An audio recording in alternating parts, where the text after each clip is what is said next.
Hello friends, welcome back to my YouTube channel. आज हम बात करेंगे कि अगर आपका इंडियन ओवरसीज़ बैंक में अकाउंट है और आप किसी और को पैसा भेजना चाहते हैं जिसका अकाउंट इंडियन ओवरसीज़ बैंक में नहीं है, फिर चाहे किसी भी बैंक में हो विद इन इंडिया, तो आप कैसे पैसा भेजेंगे। तो चलिए शुरू करते हैं।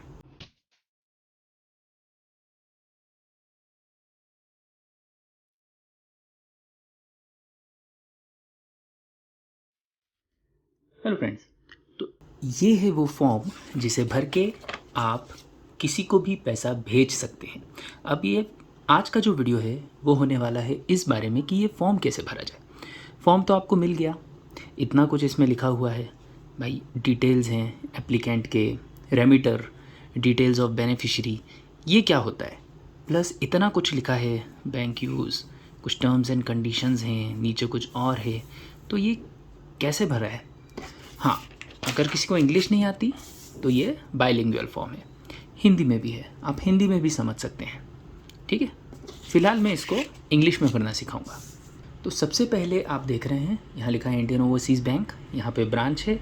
ये जिस ब्रांच में आप भरेंगे यहाँ पे उसका स्टैम्प पहले से लगा होगा, आपको ये लिखने की ज़रूरत नहीं है। डेट आप लिखेंगे, जिस भी तारीख को आप भेज रहे हैं उसकी आप डेट लिखेंगे। फॉर एग्ज़ाम्पल जैसे आज की डेट लिख देते हैं हम यहाँ पे।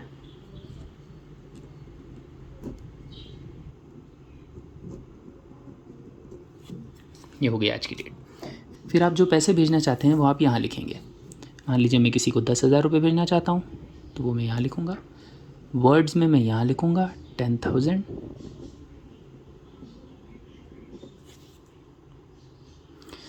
फिर डिटेल्स ऑफ एप्लीकेंट रेमिटर, ये क्या होता है। रेमिटर मतलब जो भेज रहा है और बेनिफिशियरी मतलब जिसे भेजना है। करेक्ट।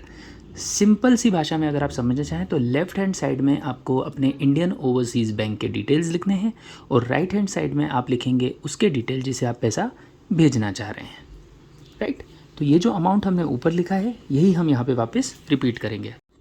तो अमाउंट में हम फिर से लिखेंगे 10,000।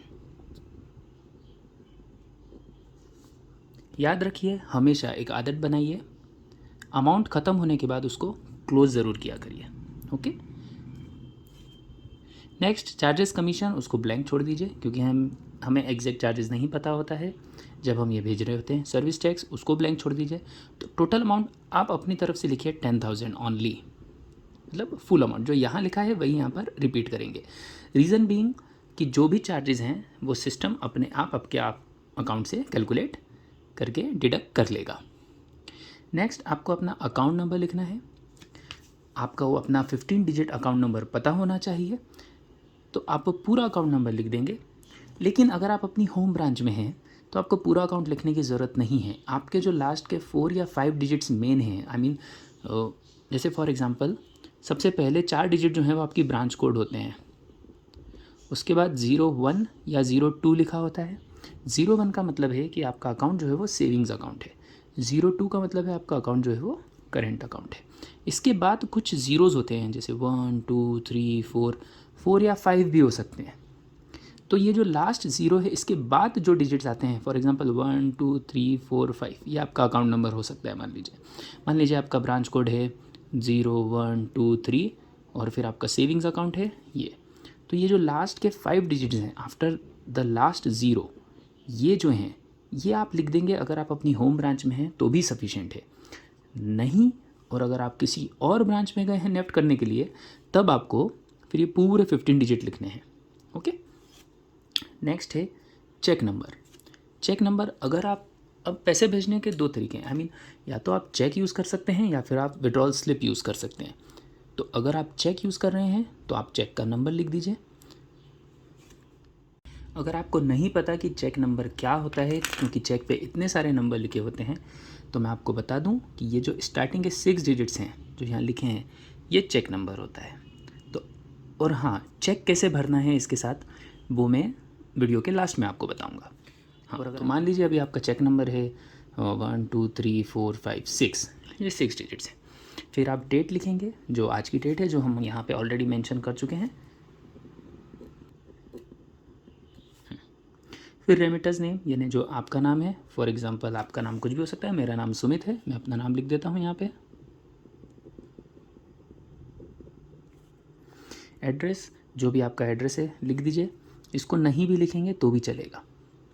मैं फॉर्म भरने के साथ साथ आपको ये भी बताऊंगा कि कौन सी मैंडेटरी फील्ड्स हैं जो आपको भरनी ही चाहिए और जो आप नहीं भरेंगे तो भी चलेगा। तो एड्रेस लिखना ज़रूरी नहीं है, फिर भी आप अपनी सिटी का नाम जो भी हो XYZ यहाँ पर आप लिख सकते हैं। देन मोबाइल नंबर ज़रूर लिखिए, मोबाइल नंबर मैंडेटरी है, मोबाइल नंबर ज़रूर लिखिए। मान लीजिए आपका नंबर है 91234567, ये आपका नंबर है फॉर एग्ज़ाम्पल, ये आप लिख दीजिए। उसके बाद ईमेल आईडी मैंडेटरी नहीं है। तो मैंडेटरी क्या क्या है? अमाउंट, टोटल अमाउंट जो कि सेम ही रहेगा, अकाउंट नंबर, चेक नंबर अगर आप चेक यूज़ कर रहे हैं तो, आपका नाम जो हमने यहाँ लिखा है, फिर मोबाइल नंबर। राइट, ये मैंडेटरी फील्ड्स थे। अब राइट साइड पे आते हैं। राइट साइड में हमें लिखना है जिससे हम पैसा भेज रहे हैं उसके डिटेल्स। सेंटर ज़रूरी नहीं है, बैंक लिख दीजिए। अब मान लीजिए मेरा अकाउंट IOB में है, लेकिन मैं जिसे पैसा भेज रहा हूँ उसका account for example Punjab national bank में है, तो मैं यहाँ लिख दूँगा पंजाब नेशनल बैंक। ब्रांच, जहाँ भी ब्रांच हो XYZ, मान लीजिए ये ब्रांच दिल्ली में है, दिल्ली में करोल बाग ब्रांच मान लीजिए, तो करोल बाग ब्रांच। वहाँ का IFSC कोड जो कि 11 डिजिट का कोड होता है, अगर आपको नहीं पता है IFSC कोड तो आप सामने वाले से पूछ लीजिए। 11 डिजिट्स का कोड होता है, पंजाब नेशनल बैंक का कोड होता है PUNB0, फिर यहाँ कुछ भी आगे 6 डिजिट्स हो सकते हैं, फॉर एग्जांपल 1 2 3 4 5 6। ये ब्लॉक्स 10 है, मगर आपको एक नंबर और बाहर लिखना पड़ेगा क्योंकि IFSC कोड में टोटल 11 डिजिट्स होते हैं।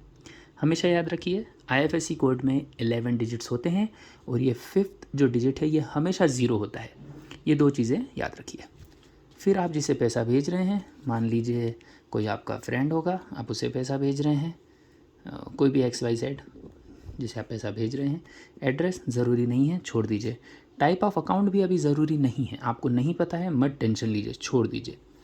अकाउंट नंबर ज़रूर लिखिए सामने वाले का। अभी मान लेते हैं सामने वाले का नंबर है 1 2 3 4 5 6 7 8 9, ये सामने वाले का अकाउंट नंबर हो गया। सामने वाले का टेलीफोन नंबर मैंडेटरी नहीं है, आपको पता है तो लिख दीजिए, नहीं तो छोड़ दीजिए। सेंडर टू रिसीव मैसेज ज़रूरी नहीं है। ठीक है, तो मैं फिर से आपको बताता हूँ, जिसको आप पैसा भेज रहे हैं उसके लिए 3 चीज़ें बहुत इंपॉर्टेंट है। जिसे आप पैसा भेज रहे हैं उसके लिए beneficiary name, IFSC code, account number, ये 3 चीज़ें बहुत ज़रूरी हैं। ये 3 चीज़ें हमने भर दी, हमारा काम हो गया।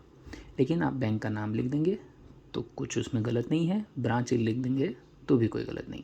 लेकिन बाकी सब चीज़ें ना भरते हुए अगर आप ये सिर्फ 1 2 3 4 5 ये 5 कॉलम्स भी भर देंगे तो ये 24 डन। उसके बाद आपको यहाँ अपना साइन करना है, जो भी आपका जैसा भी साइन हो। यहाँ फिर से डेट लिख दीजिए एक बार, जो डेट है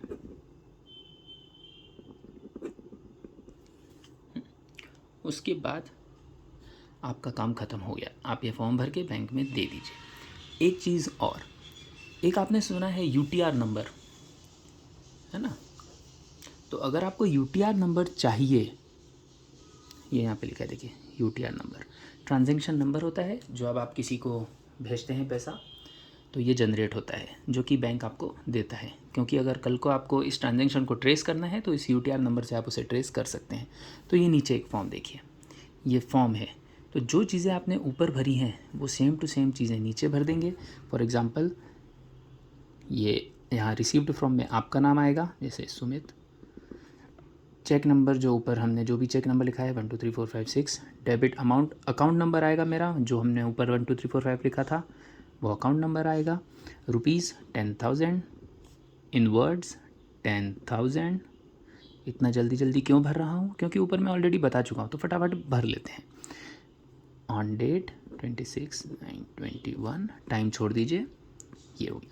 अब आप जिसे भेज रहे हैं उसके यहाँ पे आपको डिटेल लिखना है। जिसे हमने भेजा है उसका नाम, फॉर एग्जांपल हमने ऊपर XYZ लिखा है, वहाँ का IFSC PUNB0123456, फिर bank Punjab national bank, city branch ज़रूरी नहीं है, छोड़ दीजिए। फिर भी आप चाहें तो जैसे दिल्ली लिख सकते हैं या करोल बाग लिख दीजिए। टाइप ऑफ अकाउंट छोड़ दीजिए। अकाउंट नंबर जो हमने ऊपर लिखा है वही हमें यहाँ लिखना है, सामने वाले का अकाउंट जिसे हम पैसा भेज रहे हैं। इतना भर के आप दे दीजिए बैंक में, आपका काम हो गया।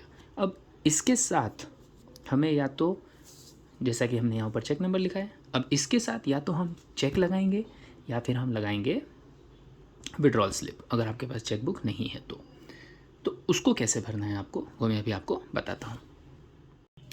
तो ये है चेक जिसे हमें भरना है। सॉरी, मैं आपको पूरी इमेज नहीं दिखा रहा हूँ। तो आपको पे में किसी का नाम नहीं लिखना है, याद रखिए, किसी का भी नाम लिखा हुआ है चेक आप NEFT करने के लिए यूज़ नहीं कर सकते, बैंक एक्सेप्ट नहीं करेगा। तो फिर आप क्या लिखेंगे, आप यहाँ पे लिखेंगे योरसेल्फ।